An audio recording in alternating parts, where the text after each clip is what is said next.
कि ये पागलपन लगता है देखने में कि एक जगह इस 29 महानगर पालिकाएँ हैं और कम से कम 7-8 तरह के कॉम्बिनेशन काम कर रहे हैं। और सत्ता पक्ष के हिसाब से अगर देखा जाए, जो प्रमुख खिलाड़ी है इसमें, इस मैडनेस में भी एक मेथड है।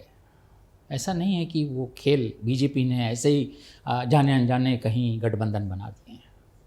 नगर पालिका चुनाव हुए, महीने भर भी नहीं बीता है अभी। उस नगर पालिका चुनाव में उन्होंने बड़े प्रेम से शिंदे को छोड़ दिया था कि भैया जाओ, है ना, खेला होगा, और खेला हुआ। शिंदे जी नुकसान में रहे इस खेले में, फिर वो आकर के जुड़ गए। इस बार अजीत पवार जो दूसरा पार्टनर है, दो ही बड़े पार्टनर हैं बीजेपी के महाराष्ट्र में, अजीत पवार की एनसीपी जो दूसरा बड़ा पार्टनर है, इस बार उसको खेलने दे रहे हैं बाहर से। अब अजीत पवार इसका कितना फ़ायदा उठा पाते हैं? अजीत पवार ने बड़े सलीके से अपने पूरा खेलने दे रहे हैं। अब सोलापुर में आप जाइए तो एकनाथ शिंदे और अजीत पवार साथ में हैं। नासिक में भी शायद कमोबेश यही स्थिति हुई है। तो कौन किधर है, कुछ समझ ही नहीं पा रहा दरअसल। नहीं, वो मोटे तौर पर आप देखिए, जहाँ स्टेक हैं बीजेपी के, सब जगह बीजेपी के स्टेक नहीं है।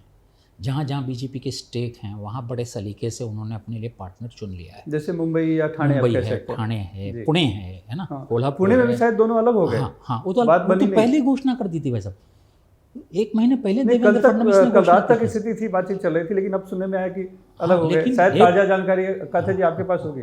जी, बीजेपी और एकनाथ शिंदे शिवसेना। बिल्कुल, जैसे कि अभी अनुराग जी कह रहे थे, उस बात का एक थोड़ा सा जिक्र करना ज़रूरी है। जो मेथड इन मैडनेस कहा जाता है वो क्या है? तो जो भी गिरे वो थाली में ही गिरना चाहिए। बाटी से गिरे तो थाली में गिरे, और थाली से गिरे तो बाटी में ही गिरना चाहिए।